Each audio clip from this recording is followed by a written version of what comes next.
and go back to the presentation. It will actually not be a presentation. It will be a discussion. And my name is Ronald Epskamp. And today I have with me also, amongst others, David Footer from Bachmann Monitoring, who presented the first session in December last year, where we discussed what kind of maintenance strategies there are, such as reactive, preventive, and predictive, and how to choose the best approach for your assets. After that session, we had a nice discussion. And at the end of the discussion, some of you asked us to organize the second session, where we invite specialists from the sector who could share with us their experience so far, their strategy. And since that time, I've been calling many of you, asking if you want to participate and share your experiences. We also learned a lot during the sessions, and the challenges you see beside improve of performance and cost. We saw that our challenges, as in cultural challenges, where you have people from different cultures on your vessels or different characters, people who might not react as a Dutch person very direct when he hears something strange on a shaft or on a bearing, but I rather think it's not my responsibility to respond. But you also see a lot of opportunities. I hear myself. I think someone should mute. We see also a lot of opportunities. Opportunities as in how to improve reliability and availability of our assets, but also lower the cost, increase first-time fixed rate. We heard that people doing their round with the maintenance equipment, measurement equipment, analyzing that some bearing is is defect, and ordering a spare part and taking apart the asset, thinking, hey, this bearing looks pretty well. And when you have opened it, you check the other bearings and find another one damaged, all caused by bad documentation, for example. And we want to improve this as well. And there are also very interesting opportunities when it comes to class notifications. DNVGL has a condition monitoring class notification in place as an alternative for the traditional plant maintenance strategy, which is in place today. So I think we have enough to discuss about, but first I would like to introduce the team members, and I would like to ask them to introduce themselves. And may I start with Harry Strikkoda. Could you briefly introduce yourself, please?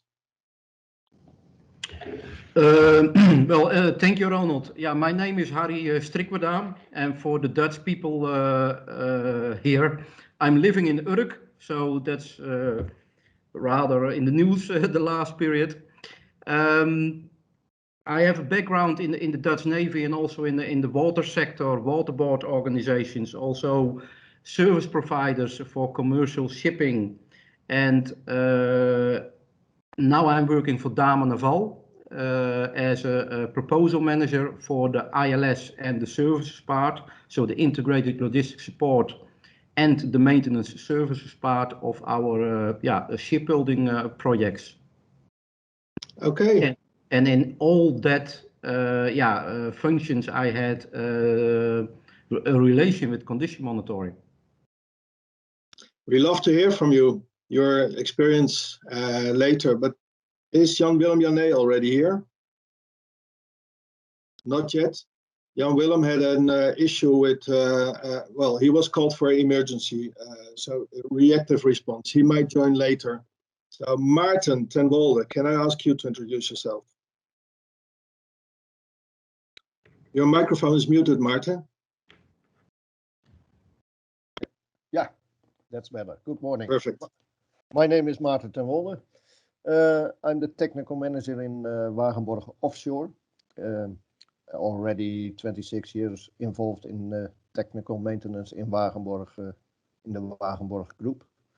Since 5 years, 6 years actually, in Wagenborg Offshore. And well, we are collecting data with the Bachmann equipment on one of our vessels, motor vessel Kronborg.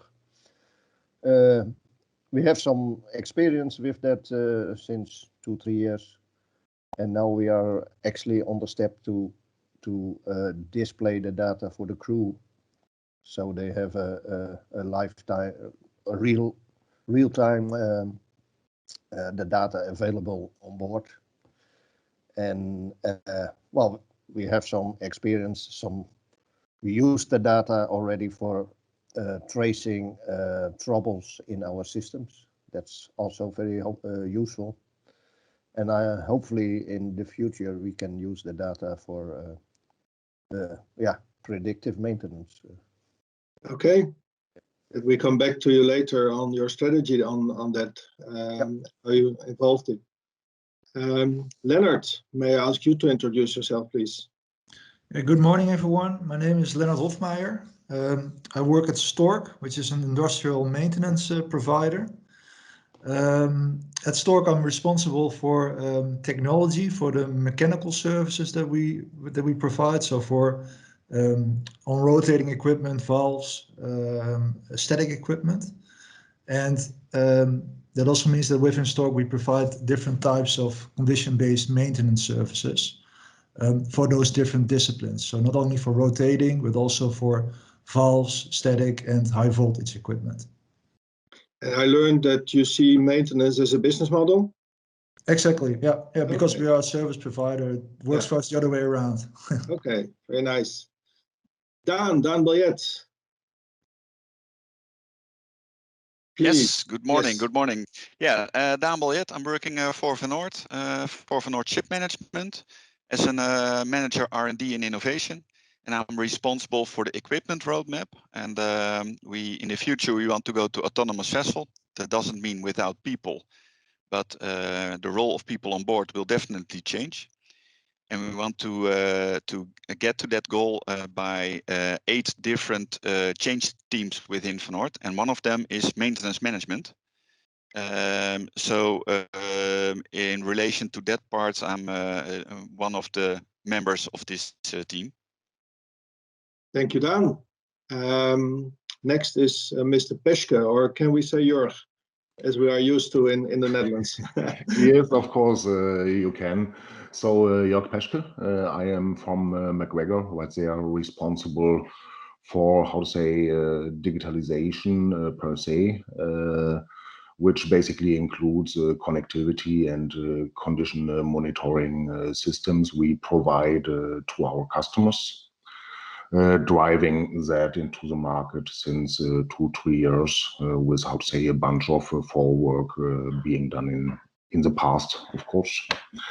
So as you might notice by my language skills, I'm located in Germany, but Jörg, anyhow, is perfectly fine. Okay, thank you very much. Mr. or Alexander Neideck.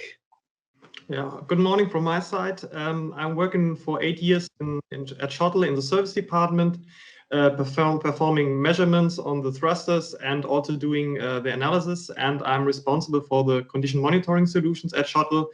Yeah, I'm very interested to hear the different CMS and CDM experience from different perspectives. Yeah. Okay, thank you, Alexander. Jan Glas. Yes, good morning. I'm Jan. My name sounds Dutch, but it's not. I don't speak a single word, so I have to keep in English. I'm with Shuttle for a good 10 years now. I'm a naval architect from origin, so I'm more on the behavior of the vessel side. But now I'm responsible to get automation products and especially also condition monitoring systems within our standard portfolio and to integrate it to our core business of thrusters. You're a colleague from Alexander, right? Yes, correct. We are working very, very close together. Very good. And last but not least, Hendrik Harting from Rijntjes. Please, Hendrik. Sounds also Dutch. No, I'm German, sorry. So also no word in Dutch. Yeah, my position is manager for automation and validation, and I'm working within the last 4 years for integration of condition monitoring and automation components to our gearboxes. Task is to provide internally service to our service department to get stronger in business with our customers for maintenance. Gearboxes are sold everywhere, but to all places of the world, but the contract to do the maintenance is it's less. So we try to get stronger connection to the customers. Okay, so that's also similar to what McGregor wants, and I think Lennard Hoffmeijer has this as a business model, but you both have your own equipment or to get closer after sales business as well. Exactly. Okay. So this was the first round with introduction to the people I've been talking prior to the meetings. I would like to invite everybody to join the discussion. You can either write in the chat your question, you can raise your hand if you want. Please, when you start your question, briefly introduce yourself, say what you're doing before you state the question. I think that will help all of us. I would like to go to the first question and share my screen again for that one. And that's basically last event we learned about the different maintenance strategies, and I would actually like to hear some experience from you all. What have you been doing so far with maintenance? What was your strategy? And maybe just start asking Harry. You have been doing a lot with maintenance in the past. Can you share with us what kind of maintenance strategy you have been using so far? Of course, all maintenance strategies. You have a total maintenance strategy, and we're talking about vessels in this case, is always a combination of corrective maintenance, planned maintenance, and predictive maintenance, or based on condition monitoring, so condition-based maintenance. In my opinion, it's always a mix of those maintenance strategies, and that makes the total strategy, because not all equipment is feasible to do condition monitoring, or it's commercially wise a value approach then. So in my opinion, it's a mix. And that's also what I saw in all the industries which I was working, also in the water sector, like water board organizations. It's always a mix of strategies. And what we are doing now within Damen Naval, we are busy with our launching customer. That's of course the Dutch Navy, and there are big new building programs for the Dutch Navy. We are building now a new combat support ship, so a big tanker. There will become new M frigates, so frigate program. There will become new submarines. And in that approach, the Dutch Navy wants every new ship type, they want a higher step of data science, the Industry 4.0 approach. So that means that we are with the Dutch Navy and also with the company RH Marine. We are together in a big development program in which we are developing the tools to make that happen in the upcoming new build program of the vessels, because the vessels become more and more complex, and they want to sail the vessels with less and less people. Okay. Is that the main driver? Yes, that is one of the drivers, but also what we want to reach is, of course, that from ashore there is more connection with the vessel at sea. You can from, in this case, Den Helder, the Navy has more opportunities to help the people on board, because the specialists are not anymore real on board, but more ashore. So the system specialists, but also at the end, it's also the goal to reach the lowest life cycle costs of the vessels and the highest operational availability, of course. So all that combination makes a change of the maintenance strategy. And the time to do it is now, because condition monitoring is not new. I was head of condition monitoring department in the Dutch Navy. That was 25 years ago, and they are already doing condition monitoring from the 70s of the last decennium. So it's not new, but the technique is developing. It is possible to move, transfer, analyze more and more data. So that's the Industry 4.0 approach. Okay. Okay, Someone can add something to that. Yeah, Martin. I have a question, Harry. You're correct. Your maintenance strategy is shifting more to condition monitoring or predictive maintenance.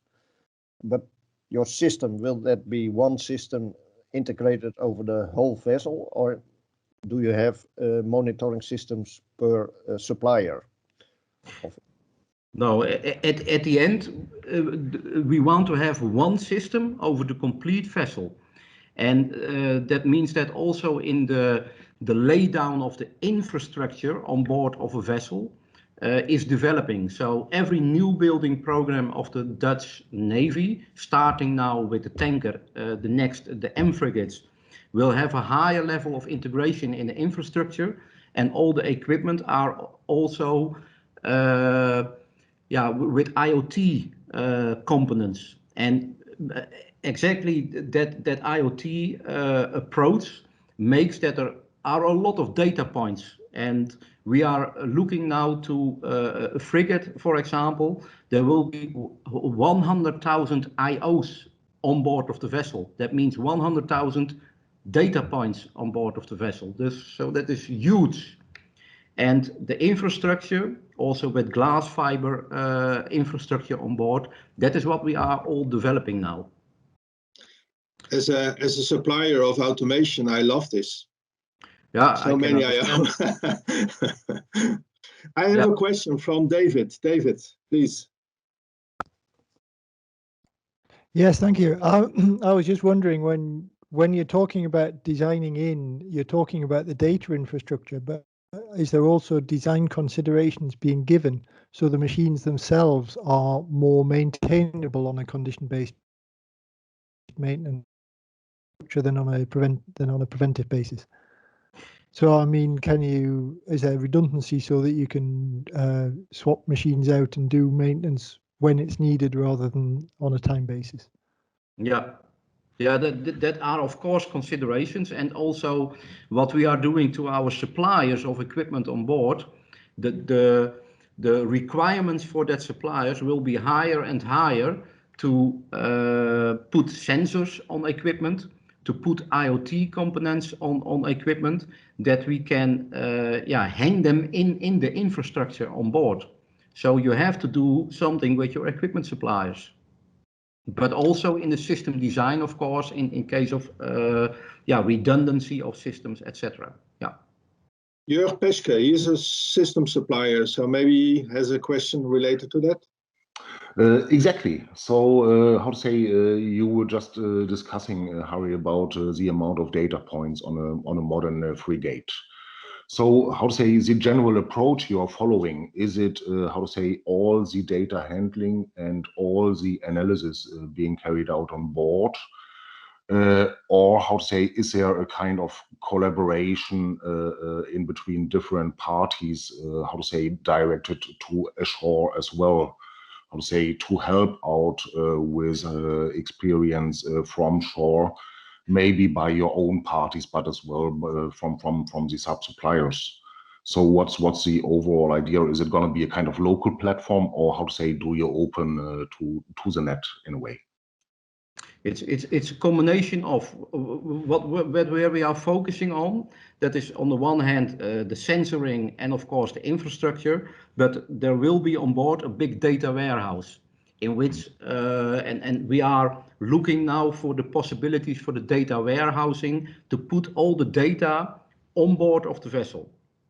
And that data will be analyzed partly on board with algorithms and models in which you have an advising opportunity to the people on board. So there will be, and there need be at the end, also a relation with the computerized maintenance management system. So when certain parameters are measured and you have a problem, then you want automatically that there will be a work order for a maintenance task in a computerized maintenance management system. That's on board. And of course, for bigger problems or deeper analysis, you will also have the opportunity to put the data ashore to the specialists. But in a defense environment, that's a complex problem because we can't send all the data through the air ashore. So that's also part of all the developments to do it in a secure way. I have one more. Luc, you also raised your hand, and then I go to Alexander Neideck. Yes. So what I was wondering about, if we're looking at the smart system, the condition monitoring systems, and how they help preventing maintenance occurring too late, what role does, for example, the products that you use, let's say lubrication, stuff like that, the quality of those products, how much of an importance does that still play? Like, is that also on the side being monitored? Like, hey, there's a higher quality one with which our condition monitoring system is gonna, need less lubricating or less often, it can stay in the air longer, stuff like that. I was wondering, how those two work together, or if they even work together. Do I still answering the questions, Ronald, or? Who wants to respond on this? I can say a little bit about it. Of course, the difference in materials, lubricants, will make a difference in the behavior of the equipment. So it means when you have a bad working lubricant, it means you will see more changes in your measurements, and probably you will see earlier you need to do new maintenance or new lubricant or new greasing. So it's of course when you have a perfect equipment with perfect lubrication, your measurements will be more stable probably, and changes you will see later on, and probably your wear and tear is also less and later. Okay, I like to go to Alexander Neideck. He raised a question, but maybe Alexander, you can also share with us the strategy of Shuttle at the moment. What kind of maintenance strategy are you using? And please. I would repeat in this case, the sentence that's a combination with the practical way. We have vessels or parts which where it's better to make a preventive approach, and of course there are also use cases where we go for condition monitoring and predictive, and of course it's a matter of costs for each part and the risk when the part fails. So I think I agree that's a combination. I would also ask now my question, because everyone in the marine industry is investing in infrastructure or in clouds, building it themselves and so on. And I would like to know, what are the different roles in kind of data analysis for condition monitoring? Because of course I agree that it makes sense for the operator to have one monitoring system, but what is the goal of this monitoring system? So which kind of fails he wants to find, and what are probably fails an expert only can detect, for instance? What is your answer to this? as the shuttle? Because you have an opinion on that as well. Yeah, I already answered a little bit in my question. Of course, easy sensor values like temperatures, or where you have a fixed threshold, say like this, I think it's pretty easy on operator side. It's very similar to an AMS system, I think. But if there are, let me say, some difficult analysis necessary, like in the vibration sector, where just an RMS value is not enough, I think this is often done by sub-suppliers or the OEMs. From my May I ask Lennard to respond to this? You're from a different industry, but curious to hear your experience. Well, I think it's a really good question, because we have exactly the same question within our company. But at the moment, as I said, we are providing different types of services. You could say for every digital service, we are using a standalone piece of software.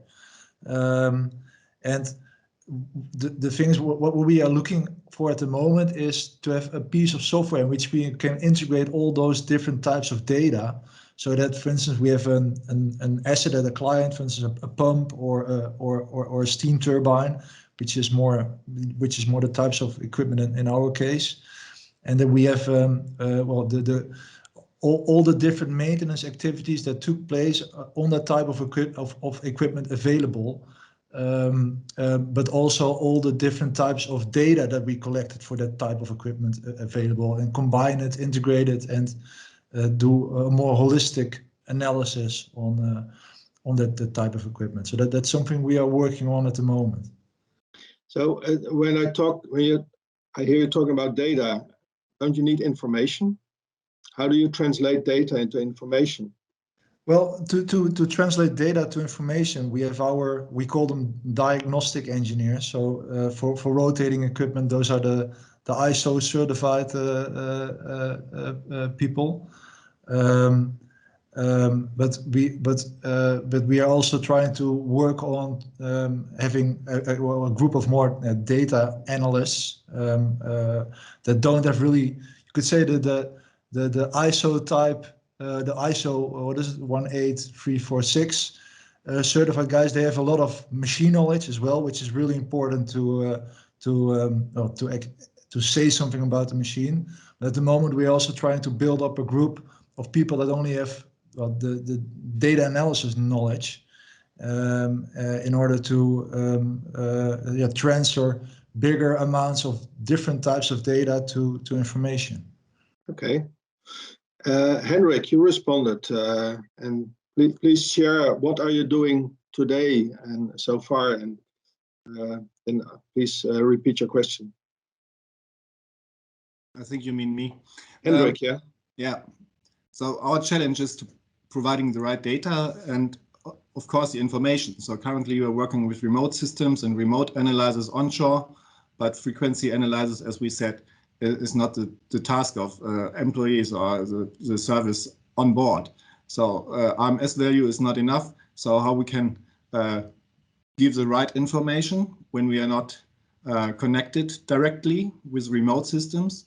And second question is, how can we supply the right services to all kinds of customers?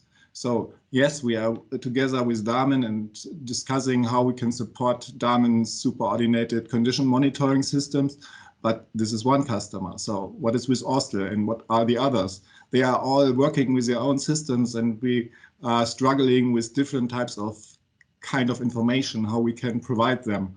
And for a more or less small company like us, it's heavy to provide all these requests they came up. So the standardization is really appreciated. Is there, because there are some certified specialists in the panel as well, can they respond to that?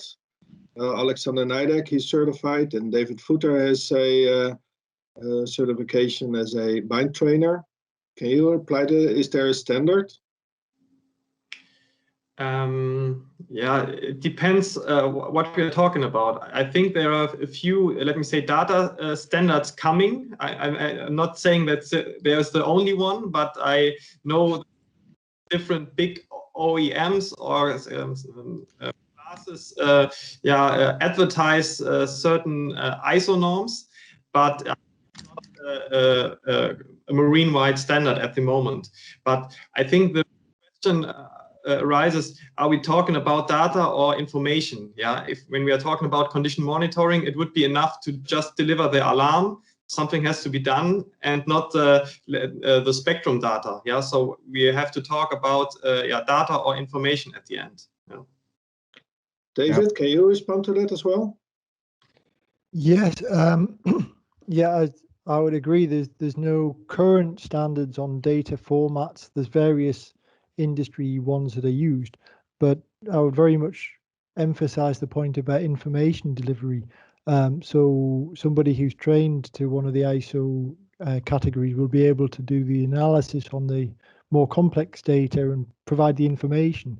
Actually, the guy doing the maintenance doesn't need to know which spectral line is the reason that the analyst is saying that a particular bearing is failing. He just needs to know which bearing it is that needs to be replaced. And what the analyst, the guy doing the vibration analysis, doesn't know is what other constraints there are on the operations of the ship, on the weather conditions, on when things can actually be done. So what he needs to deliver is an explanation of how long a part is likely to last based on what's going on. So that becomes more knowledge, and then the guy doing the maintenance can bring that in other knowledge from other places, how the machine's being used at that time, when it can be repaired. And it's a case of having some sort of system where all that knowledge can be held together. So some sort of customer portal that allows everyone to see what's going on at the same time. One of the general point I'd like to make is that different people use data in different ways. So when you're talking about the simple data, the temperatures, pressures, they tend to be used very much in the short term. It is possible to use them in the longer term as well, but different people have different requirements for that. So picking out trends on these data that go against thresholds, those thresholds are set to protect the machines, not for condition monitoring, but you can do more with that with data analysis as well. Yeah, so when I hear you say special on a vessel, taking into account how the ship is being used, you're talking not only about the health status of equipment, but also the usage of the equipment, because you say you want to know when to exchange a bearing or which bearing you have to exchange. So usage and health monitoring is evident for you? yes, I mean that is, for example, if a bearing is showing a minor defect it's got a reasonable amount of life left in it, but you know a ship is going to go into a port and then going to have a particularly long time at sea, then it would be sensible to change that bearing when there's the opportunity in port. Whereas if you are going to have a number of short journeys where there'll be a few opportunities to change it, then you can pick the one where you've got the best expertise, the best port to do that particular change. And it's issues like that you need to think about. Okay. Jörg, you raised your hand. I didn't forget you. That is nice to hear. Actually, how to say, in general, I do agree. So what is basically missing on the overall is the collaboration approach, which basically means the data handling on board and ashore. Because what the customer basically needs is, I'll say, actionable advice, what to do with his equipment to, how to say, maintain his maintenance strategy. So might be, how to say, equipment uptime focused, or it might be, how to say, lowest cost maintenance, which is a valid approach as well. But anyhow, none of us can basically do that alone. I'll say we as MacGregor, we are supplying systems, we are supplying artificial intelligence, but when it comes to the evaluation of a vibration spectrum, we can't do it. We need to have collaboration partners, which basically means that we do need to have a collaboration platform at all. And how to say, this might be either an application, killer app, or it might be a relevant standard, which is kind of upcoming right here, where we basically can focus on. Because as I see it, how to say, for an offshore crane, it might be okay for a customer to say visit a website to check out the status of the equipment. But how to say, when it comes, for example, to mooring winches or air compressors or whatsoever stuff, hydraulic power units, no customer will ever surf a website about that. So what we need is a kind of common platform which actually is nice for an overall vessel, a customer's fleet, and which is, how to say, kind of standardized, because we are facing basically the same problem as already been pointed out.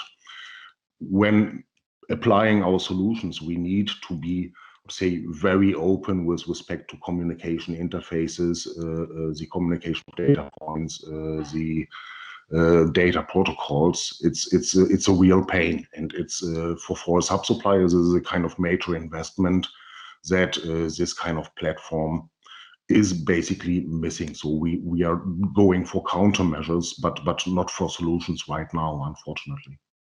I see Dan heavily nicking yes, agreeing with it. Can you respond, Dan? Yeah, I recognize what Jurg is saying. Within Van Oord, it's also difficult because every supplier that we have, they have their own ways of collecting data and analyze it. But if we put all their systems on board our vessels, I think the vessels will sink. Although they are very big, but it's a lot of different kind of systems that we have. So in our shore support center, which we are developing right now, we have a MacGregor system to collect data and to show it immediately onshore. So that is a good way to test information from the vessel to shore. And on the other hand, we try to collect what we are doing now, the process data of our vessels. We collect it and we use a special old NASA tool to compress the data and to send it once a day to shore. Okay. And it is only limited for the amount of signals. So it's around 5,000, and we want to continue with it. So we are updating this new logging system, hopefully to get more data to the shore. But it's not real live, so hopefully in the future we can have the data live available. Is the data integrated in your alarm monitoring system? Would that be interesting? That would be interesting, but on the newer vessels, I think we will use our own SCADA software, and there you can integrate all the signals and also your alarm system. Yeah. You use your SCADA as an alarm monitoring system? On the newest vessel, we will do that. Yeah. Okay.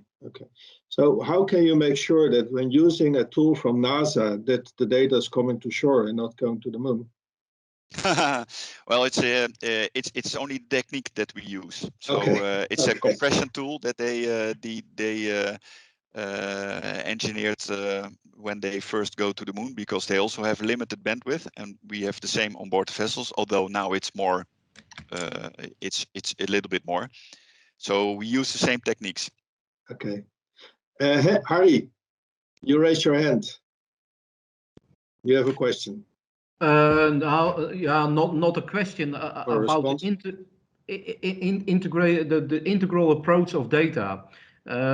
We are doing now a pilot together with the Dutch Navy and the other company, RS Marine, which I mentioned, on board one of the OPVs of the Dutch Navy, the Groningen in this case.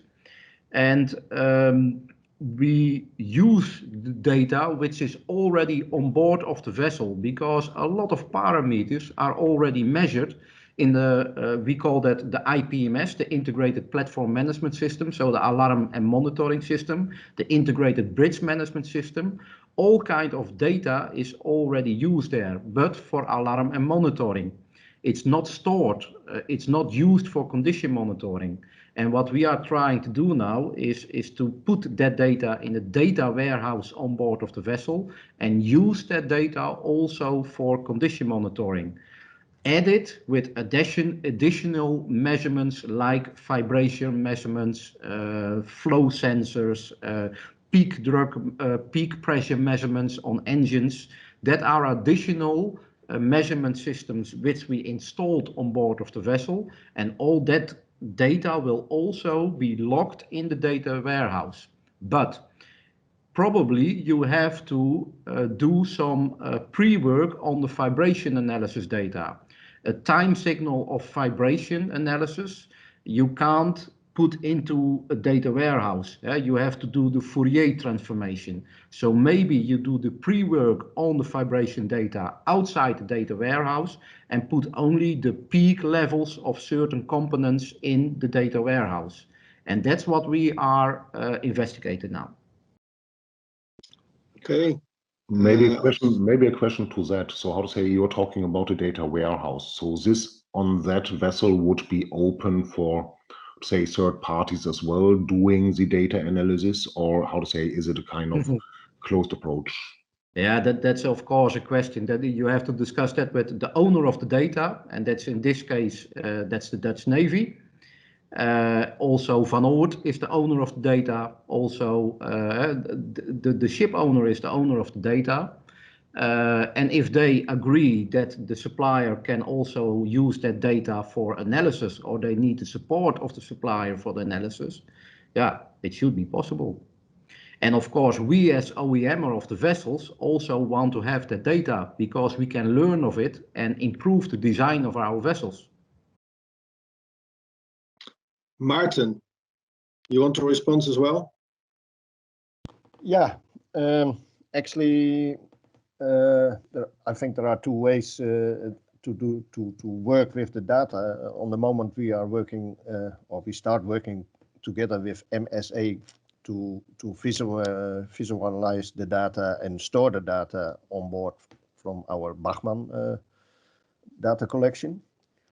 That's one way, and then of course it's still data. You need to do something with the data in a kind of a program or with an algorithm to find out where the data is changing, and you have to find out what will be the impact of the change of the data. That's one way, so you can do it on board. There is also another way. We have also another data collection.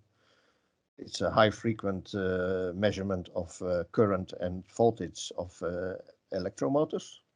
And those data will be sent to the company who is dealing, who is measuring it, and that company will analyze it at their company and give feedback when there are changes. So actually there are two ways. And my what question, do you prefer as a ship owner, Maarten? Yeah, we are the owner of the data, and I prefer to analyze the data and make it available as information on board for our engineers on board. But maybe MSA they are in the discussion as well. They can react and maybe they have a kind of an idea about this. Michiel, Ralph, who wants to respond from MSA? Well, will I respond? Yeah, indeed, we are setting up a pilot with Wagenborg for a data visualization platform and also storing in historical trends. Yeah, and yeah, we have to discuss if we will add in future like condition monitoring, like algorithms to it.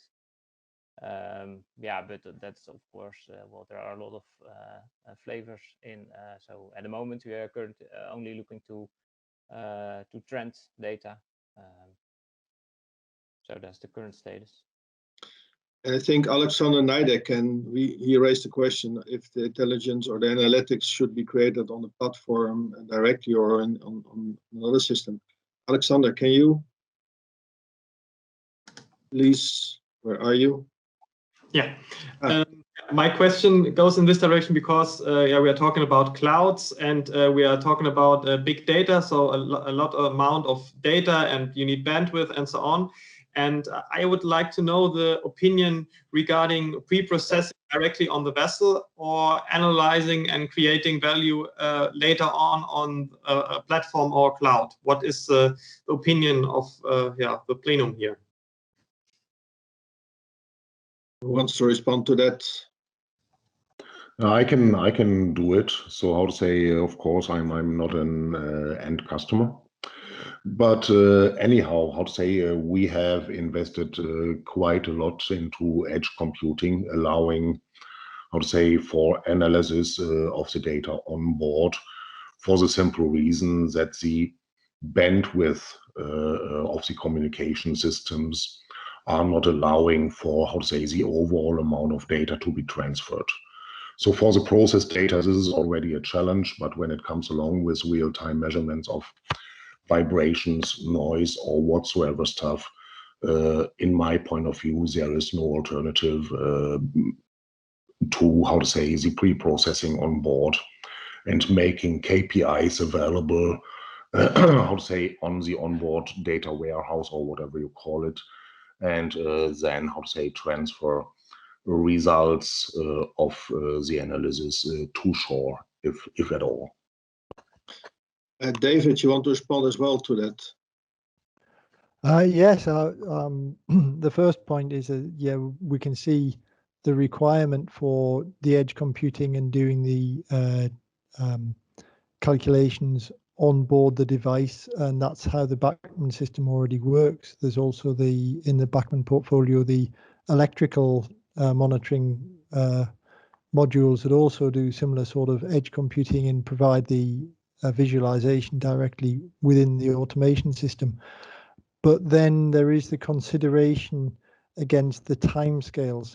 So when you're looking at condition monitoring, you have to set the alarms at a relatively tight position, and the analysts understand that an alarm, the first time it goes off, may be a forewarning and probably won't inform the maintenance engineers until they've maybe seen the alarm 2 or 3 times and they can establish that there's a real trend going on.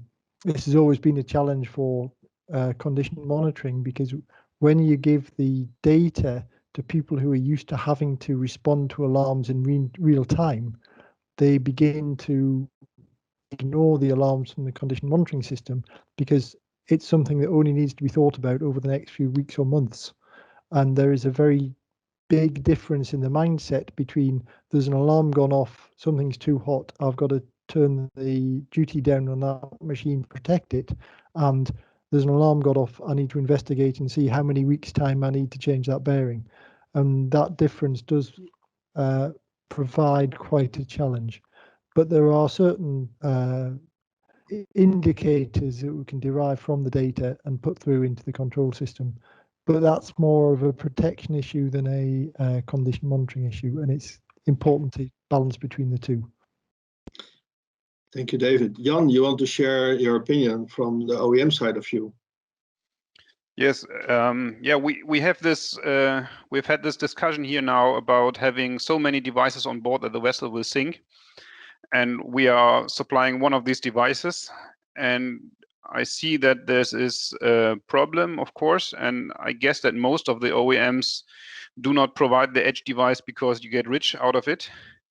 But as we have certain, let's say, if we have an IoT technology on board, then we would like, for example, also use the possibility to update software, to update parameters, to define thresholds based on the actual signals.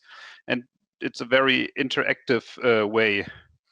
And here we see also for security issues and for, let's say, for the processes, that we don't see another solution at the moment than having an own device on board to get on your equipment, because you're responsible for that. Do you see any solution for that, or is it overestimated that we have a chance for remote support, and rather reducing the number of devices and then having less possibilities? Which that's a trade-off, I guess. Jörg wants to respond. Please, Jörg. Yes, so how to say, we have tried out some collaboration with parties which actually provided a security concept and a communication concept for the overall vessels. So typical players are Kongsberg or Inmarsat or whomever. How to say, this of course could, how to say, come on a long term to a kind of quasi-standard.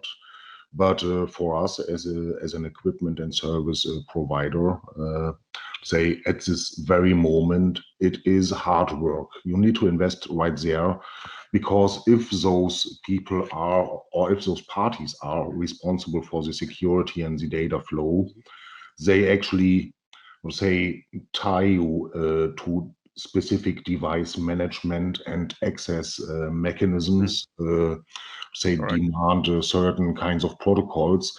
And you can do that, how to say, with one or the other platform. But as we don't have a standard right now, how to say, it is a very high investment to, how to say, come together with all of them. So so here we basically, how to say, prioritize and focus. But in general, we do have a kind of the same problem as you got. Yeah, that's the same what we experience.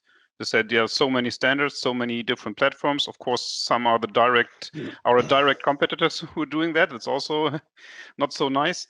And on the other hand, the number of customers who are going in that direction is still very small. So we have, yeah, it's still some very small number of % of our customers who are investing in that technology.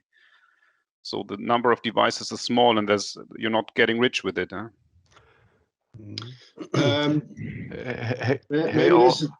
This is a good moment to jump in from my side again. This is, I think, Jan, this is one of the reasons we started discussing the topic on condition monitoring, condition-based maintenance in the first place. All of us have been dealing with the technology and problems over the 10 or more years already. So we have a clear focus on that. But Ronald? Yes, Ronald? Holger? Okay. Hi all, and I will a quick share of my monitor, and you can go forward, and we can in a quick view in this direction for the gateway concept. Then you can use it all, and you can combine it all together with CMS and with the M1, and you have many sub systems, measurement systems, and you can use the same processor to make such gateway concept. Ronald? Thank you, Holger. It's very interesting. I'm the sales guy, and he is the technical support, and he is presenting our solution. That was not my intention today to do it. Sorry. Sorry. We just wanted to please unshare your screen, Holger. We just wanted to start a discussion on the topic, and I think there are many solutions out there, and it's. Harry already knows we started iShare at Sea project many years ago, where we tried to find some kind of a standard. I think the topic is alive, is very much alive. We have all the same intensity, increasing the availability of our assets and lowering the cost. We have to deal with different cultures on a vessel. We have to deal with less people are willing to travel for many months on a vessel, especially with the pandemic. We have the high risk that you stay for a year on a vessel before going home. So we have to find solutions for that. And our hour is finished. May I capture that we need some kind of a standardization? Okay, and that a lot of pre-processing on board would be very helpful to involve the first stakeholders, namely the crew on board, to the data and to the information of the assets. Okay, and would you have another session where we go in a little bit more depth on that topic to discuss what the possibilities, basically what Holger showed you, what we can offer to the industry. You don't need to do the vibration monitoring, but we can also be the gateway and translate all this data into standardized information for you. But it's still your own data. Would that be interesting to go a more in-depth technical session for next condition monitoring? I see some thumbs coming up.